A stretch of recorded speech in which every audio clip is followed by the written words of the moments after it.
할렐루야. 153 저녁기도 오신 여러분들을 주님 이름으로 환영하고 축복합니다. 오늘도 귀하고 복된 이 저녁 시간 가운데 하나님께서 우리 가운데 신실하게 일하심을 바라보며 회복받는 귀한 시간이 되기를 바라겠습니다. 먼저 하나님의 말씀 보도록 하겠습니다. 누가복음 20장 1절에서 4절 말씀까지만 보겠습니다. 누가복음 20장 1절에서 4절 말씀 우리 같이 한 목소리로 다 함께 봉독하도록 하겠습니다. 시작. 하루는 예수께서 성전에서 백성을 가르치시며 복음을 전하실새 대제사장들과 서기관들이 장로들과 함께 가까이 와서 말하여 이르되 당신이 무슨 권위로 이런 일을 하는지 이 권위를 준 이가 누구인지 우리에게 말하라.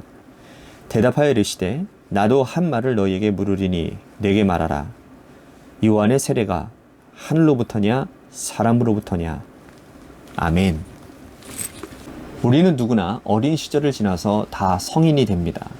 어린아이부터 성인이 되기까지 단 한 번도 주변 사람들과 싸우지 않거나 분쟁하지 않는 사람은 없을 것입니다. 가까운 가족이나 친척, 친구, 주변 사람들, 이웃과 크고 작은 분쟁을 하면서 살고 있습니다. 어린 시절에는 주먹다짐을 하기도 하고 또 성인이 되어서는 대부분 자신의 논리를 펼치는 말싸움을 하지요. 말다툼을 할 때에는 분명한 자기 논리로 상대방의 약점을 집요하게 파고듭니다. 결국은 상대의 잘못을 드러내고 사과를 받아내지요. 그런데 예수님은 말다툼을 하셨을까요? 오늘 본문에서 논쟁하시는 주님이 있습니다. 예수님의 논쟁은 인간의 그것과는 차원이 다른 논쟁입니다. 오늘 이 말씀을 통해서 예수님은 어떤 식으로 논쟁하셨는지 그리고 예수님의 논쟁을 통해서 우리는 무엇을 깨달을 수 있는지를 우리들이 함께 살펴보기를 원합니다. 대제사장과 서기관들, 장로들이 예수님을 찾아와서 시비를 걸어요. 예수님께서 성전에서 많은 사람들에게 하나님의 나라의 복음을 가르치고 있었습니다. 그런데 그들이 주님께 이렇게 시비를 걸고 있습니다. 2절 말씀 보십시오. 말하여 이르되 당신이 무슨 권위로 이런 일을 하는지 이 권위를 준 이가 누구인지 우리에게 말하라. 지금 이들이 예수님의 권위를 문제로 삼고 있어요. 이런 일이라고 하는 것은 성전에서 사람들을 가르치는 복음 전파 사역을 말합니다. 사실 이것은 책 잡을 일이 아니에요. 왜냐하면 당시 성전에서 랍비들 혹은 말씀을 잘 아는 제사장이 하나님의 말씀을 읽어줍니다. 그 말씀을 듣고 은혜 받은 사람들이 일어서서 저마다 받은 은혜를 나누는 거예요. 예수님도 그 가운데 한 분이었습니다. 예수님의 나눔 자체가 이미 가르침이었기 때문에 많은 사람들은 이 주님에게 다음 시간에도 와서 말씀을 전해달라고 부탁한 것이죠. 그런데 예수님의 말씀이 파급 효과가 너무나도 크고 또 사람들의 심령을 찔러서 회개하는 능력이 나타나기 때문에 권위를 지금 문제 삼고 있는 것입니다. 주님은 오히려 그들에게 질문합니다. 4절 말씀 보십시오. 요한의 세례가 하늘로부터냐 사람으로부터냐. 주님은 대답을 하시는 게 아니고 질문부터 하십니다. 질문을 받은 그들은 고민에 빠졌죠. 요한의 세례가 하늘부터라고 대답하면 이 대제사장, 서기관, 장로들이 요한의 가르침을 받지 않은 것이 문제가 될 것입니다. 만약 세례 요한이 사람으로부터냐라고 한다면 많은 백성들이 아직 세례 요한을 따르고 있는데 그들에게 심각한 항의를 받게 될 것이라는 거죠. 결국은 이들은 예수님의 질문에 대답하지 못했습니다. 그런데 주님께서 하신 질문은 아주 굉장한 의미를 가지고 있습니다.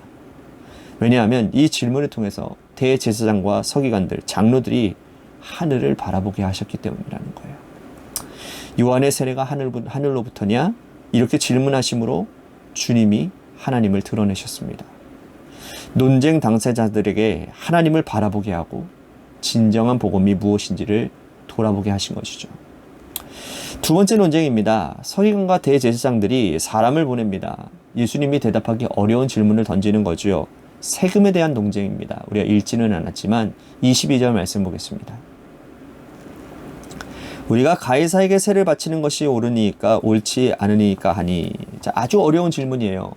가이사에게 세금을 바치라고 하신다면 예수님을 매국노로 몰아갈 것이고 또 바치지 말라라고 말한다면 로마의 실전법을 어기는 고발당하는 자들이 다가 되는 것이죠.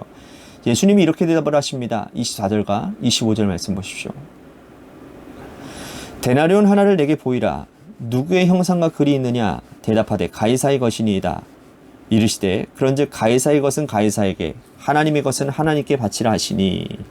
자, 데나리온 하나를 가지로라 하시고는 이 형상이 누구의 것이냐, 이 글이 누구를 향한 것이냐 질문을 하십니다. 당시 통용되어졌던 데나리온에는 로마 황제의 형상이 그려져 있습니다. 로마 황제의 형상이 새겨진 이 돈을 사용하는 우리는 시민으로서 해야 될 일이 있는데, 그게 뭐냐? 바로 세금을 바치는 것인데, 가이사의 것은 가이사의 것으로 바치라는 거예요. 자, 그런데 주님이 정말 하고 싶은 말씀은 그 다음입니다. 하나님의 것은 하나님께 바치라. 주님께 헌금 말씀하는 게 아니에요. 너희 영혼에는 하나님의 형상이 새겨 있지 않느냐? 너희는 가이사의 것은 가이사에게 바치면서 하나님의 형상이 새겨진 너희는 왜 하나님께 충성하지 않느냐라고 질책의 말씀을 하시는 거죠. 주님은 지금 세금의 논쟁을 통해서도 하나님을 드러내십니다. 이것은 주님의 탁월함이고 우리가 배워야 될 것이라는 거죠. 자, 세 번째 논쟁입니다. 이것은 부활 논쟁이에요. 사두개인들이 부활을 믿지 않지요. 그들은 부활이 말도 안 된다는 것을 주님께 증명하기 위해서 엉뚱한 이야기를 들려줍니다. 한 동네에 7 형제가 있었어요. 그중 큰 형이 결혼을 했습니다. 그러나 후사가 없이 세상을 떠난 거예요. 유대인들의 법에 의하면 둘째가 형수를 취해서 후사를 낳게 되어 있습니다. 둘째도 형수와 결혼했지만 역시 세상을 떠났어요.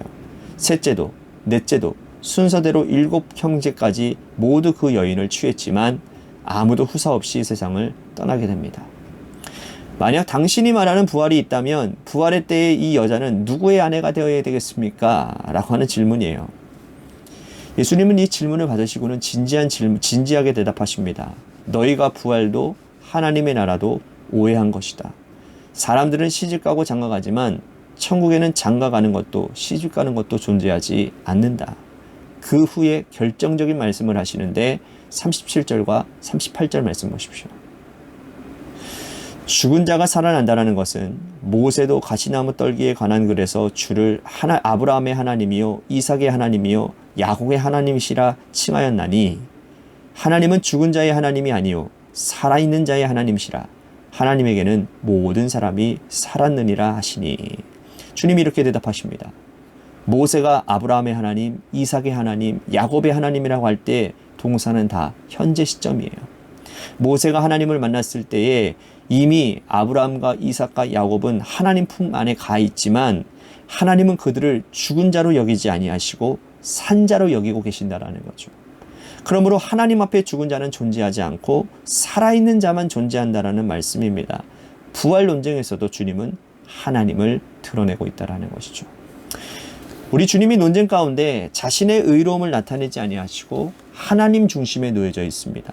우리는 논쟁할 때에 늘 뭘 내세웁니까? 나의 의로움을 드러내지 않습니까? 그리고 상대방의 약점을 집요하게 공격하지 않습니까? 하지만 주님은 자신의 의로움은 뒤로 한 채 하나님을 드러내고 있다라는 사실입니다. 자, 이것은 2가지 효과가 있습니다. 첫 번째는 자기 의로움에 빠지지 않습니다.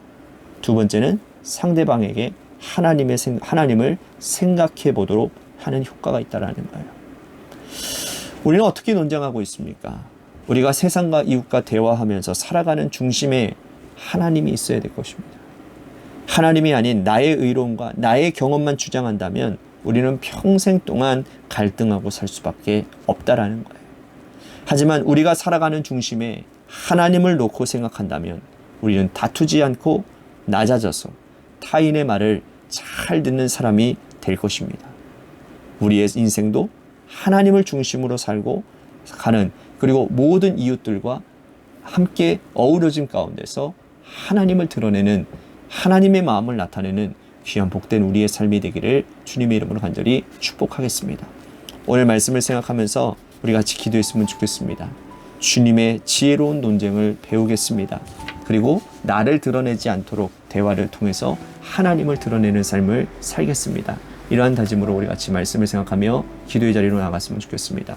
또 한 가지 우리 교회를 위해서 기도했으면 좋겠습니다. 하나님께서 세워주신 몸된 교회가 하나님을 드러내기에 애씀이 있는 교회가 되게 하여 주시옵시고, 여러 섬김 가운데 봉사하는 가운데 또한 말씀과 기도로 하나님 재개발 기간까지 준비되어지는 그런 교회가 되도록 인도해 주시옵시고, 재개발 가운데서 하나님께서 채워주시는 놀라운 은혜들을 경험하는 은혜가 있도록 인도해달라고 우리 같이 교회를 위해서 기도했으면 좋겠습니다. 또한 육신의 질병으로 고통당하시는 분들 많이 있습니다. 우리 이나곤 장로님을 위해서 여러분들 기도해 주시고, 또한 김태희 청년이 28일 날 항암 치료 받으러 다시 병원에 들어간다고 하는데 여러분들 이를 위해서도 기도해 주시기를 바라겠습니다. 또한 우리 고3 수험생인 한유진 학생을 위해서 기도해 주시고, 마지막으로 여러분들의 삶의 자리와 여러분들의 자녀들을 위해서 기도하시다가 시간 돌아가시기를 바랍니다. 노래 끝날 때까지 함께 기도하며 나아가도록 하겠습니다. 기도하시겠습니다.